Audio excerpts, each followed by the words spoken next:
नमस्कार। मेरे YouTube channel पर आप सभी का स्वागत है। मैं सैतन कुमार मेरे YouTube चैनल पर आप सभी का स्वागत करता हूँ। आज हम उन विशेष बातों पर चर्चा करने वाले हैं जो कंपटीशन एग्ज़ाम की तैयारी कर रहे हैं या कोई भी एक बच्चा जो 11th 12th में पढ़ रहा है। और बहुत सारे लोगों को समस्या है कि सर मैं पढ़ाई तो बहुत करता हूँ 5-6 घंटे 10 घंटे, लेकिन जब कल वापस पढ़ता हूँ तो मुझे कुछ याद नहीं होता। तो इनका क्या रीज़न हो सकता है? तो मैं एक विशेष बात बताऊं तो यदि हम पढ़ तो लेते हैं लेकिन उसका हम रिवीजन नहीं करते। याद रखने की मुख्य दो चीज़ होती है। पहला बात रिवीजन और दूसरा लिखने की प्रैक्टिस। यदि आप बिना देखे जो कल पढ़ा है उसको आप लिखते हो तो आपकी जो याद रखने की क्षमता है वो ऑटोमेटिक बढ़ जाएगी। बहुत सारे ऐसे लोग हैं जो पूरी रात में पूरी किताब कर लेते हैं और सुबह उठ के देखते हैं कि मुझे कितना याद रहा। वो कभी चेक ही नहीं करते, पढ़ लिया बस मेरा सिलेबस हो गया।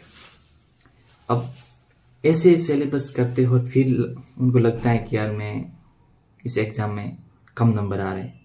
तो यही कारण है कि आपने उसका बार बार रिवीजन नहीं किया। समझ रहे हो? यदि आपने उसका हर बार उसका रिवीजन करोगे तो ही वो चीज़ आपको प्राप्त होगी, आप उसको लंबे टाइम पर याद रख पाएंगे। कोई भी हो, कोई भी आप काम कर रहे हो, भले आप बिजनेस का काम कर रहे हो, भले आप किसानी का काम कर रहे हो, भले आप पढ़ाई का काम कर रहे हो, यदि आपका उस काम के प्रति जुड़ाव होना चाहिए और बार बार उसका रिवीजन होना चाहिए और उस टाइम को भी थोड़ा बढ़ा देना चाहिए। आप जितना टाइम पढ़ रहे हो उतना ही टाइम आप रिवीजन में दीजिए। यदि आप रिवीजन में इतना टाइम देते हो तो वो चीज़ 100% आपको याद रहेगी। जैसे कि आप एक वैज्ञानिक चॉइस की तरह देखें तो जब हम किसी चीज़ को पहली बार पढ़ते हैं, यदि कोई चीज़ या कोई चैप्टर है उसको हम पहली बार पढ़ रहे हैं तो वो जो हमने पढ़ा है पहली बार वो पहले हमारे ब्रेन में शॉर्ट टर्म मेमोरी के अंदर जाता है। किसके अंदर जाता है? Short term memory. Short term memory का मतलब होता है कुछ टाइम के लिए वो चीज़ आपके माइंड में है, ब्रेन में है, मस्तिष्क में, लेकिन कुछ टाइम के बाद वो चीज़ क्या हो जाती है? भूल जाते हैं। क्यों भूल जाते हैं? क्योंकि आपने उसका दोबारा रिवीजन नहीं किया या दोहरान नहीं किया। यदि आपने उस प्रथम बार पढ़ी हुई चीज़ या चैप्टर या कोई भी काम कर रहे हो उसको दोबारा उसका रिवीजन नहीं किया तो वह शॉर्ट टर्म मेमोरी से ही ख़त्म हो जाएगी। मतलब शॉर्ट टर्म मेमोरी से ही वो याद नहीं रहेगा, शॉर्ट टर्म मेमोरी तक ही रहेगा। यदि हमको शॉर्ट टर्म मेमोरी से लॉन्ग टर्म मेमोरी में कोई चीज़ या कोई चैप्टर या कोई आपने याद की चीज़ है उसको शॉर्ट टर्म से लॉन्ग टर्म में सेंस करना है तो आपको एक ही काम करना पड़ेगा, रिवीजन। यदि कोई ऐसा शब्द है जिसको एक बार सुनते हो याद नहीं होता, उसका क्या करते हैं? आप बार बार दोहरान करते हैं। यदि इसका बार बार दोहरान नहीं करोगे तो क्या हो जाते हैं? भूल जाते हैं। आपने बहुत सारे ऐसे IAS या RS बने, उनसे आपके इंटरव्यू सुने होंगे और वहाँ से पता लगता है कि सर मैं जो इस एग्ज़ाम में क्वालिफाई हुआ हूँ या पास हुआ हूँ तो उनका एक ही था कि मैं उसको पढ़ता था और उसका बार बार दोहरान करता था। और वो भी दोहरान किस तरह से? लिख के। यदि आप किसी चीज़ को लिख के करोगे तो अवश्य ही उस एग्ज़ाम या उस बड़े एग्ज़ाम को आप क्वालिफाई कर पाओगे या उसको पास कर लोगे। मैंने बहुत सारे ऐसे भी केस देखे, मैं खुद अपने आप पर ये प्रैक्टिकल देख लिया है, जैसे कि मैंने कोई चीज़ पढ़ी मान लो आज, 10 दिन के बाद भूल गया। क्यों भूल गया? क्योंकि मैंने उसको रिवीजन नहीं किया। यदि उसको आप रिवीजन कर लोगे तो वो चीज़ शॉर्ट टर्म मेमोरी से लॉन्ग टर्म मेमोरी चली जाएगी। यदि आप उस चीज़ को 5 दिन याद करने की क्षमता है तो वो यदि दोबारा रिवीजन करने से वो 1 महीना या 1 मंथ के लिए वो आपके ब्रेन में स्टोरेज रहेगी। लेकिन यदि उस महीने के बाद वापस उसको रिवीजन कर लोगे तो वो चीज़ लॉन्ग टर्म मेमोरी के अंदर भी long term, very long term memory में चली जाएगी। मतलब आप उसको 2 साल के लिए भी नहीं भूल पाओगे। समझ रहे हो? यदि जब कोई छोटा बच्चा होता है और वो बच्चा क्या करता है, अपने मम्मी पापा को बार बार पूछता है कि सर पापा ये क्या चीज़ है। यदि पापा ने उसको एक ही बार बताया तो बच्चा कल भूल जाता है। क्यों?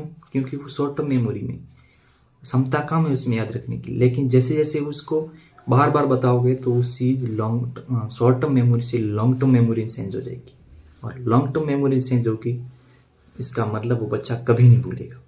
जीवन भर उसको जो पापा ने सिखाया वो याद रहेगा। अब दूसरी चीज, बहुत सारे बच्चे ऐसे भी होते हैं सर के कोई नाम किसी का दे देते हैं या कोई मिल जाता है वो तो हमें याद रहता है, लेकिन हम कोई पढ़ लेते हैं वो याद नहीं रहती। तो उसमें 2 अंतर है बेटा। यदि आपने किसी व्यक्ति को देखा है और उसका नाम सुना है, मतलब आपने उसको वो लिए को क्या किया, पढ़ा और उसका नाम लिया।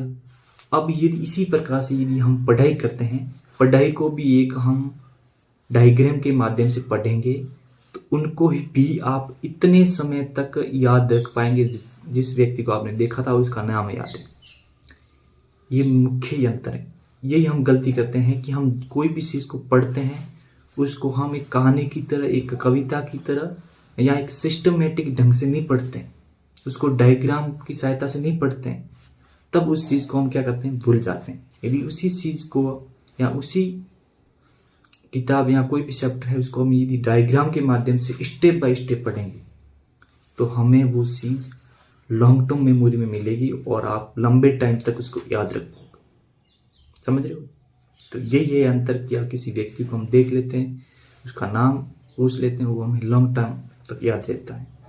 तो यही अंतर है। यदि आप कोई चीज़ को कोई पढ़ रहे हो उसको आप यदि डायग्राम के माध्यम से पढ़ते हो तो वो चीज़ भी आपको क्या गई, याद रहेगी। ठीक है। अब बहुत सारे लोग ऐसे भी होते हैं कि सर मैं पढ़ाई भी बहुत करता हूँ, रिवीजन भी बहुत करता हूँ, लेकिन मुझे जब वापस लिखने बैठता हूँ तो याद नहीं आता।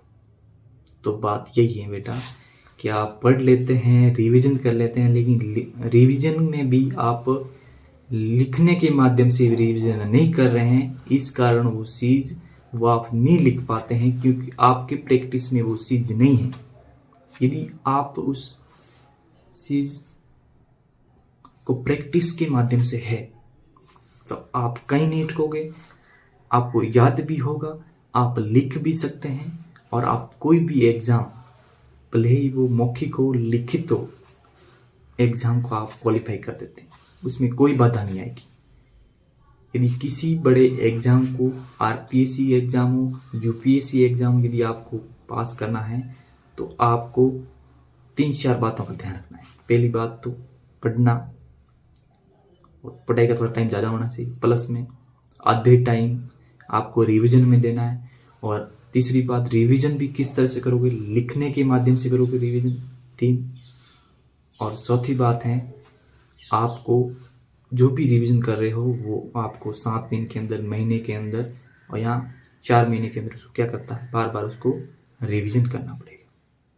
तो ही उस एग्ज़ाम में आप क्वालिफाई हो पाओगे, उस एग्ज़ाम को आप पास कर पाओगे। यदि मेरी इस बातों से आपको कुछ सीखने को मिला हो तो एक बार मेरे चैनल को सब्सक्राइब जरूर कर दीजिए, लाइक ज़रूर कर दीजिए। धन्यवाद। जय हिंद।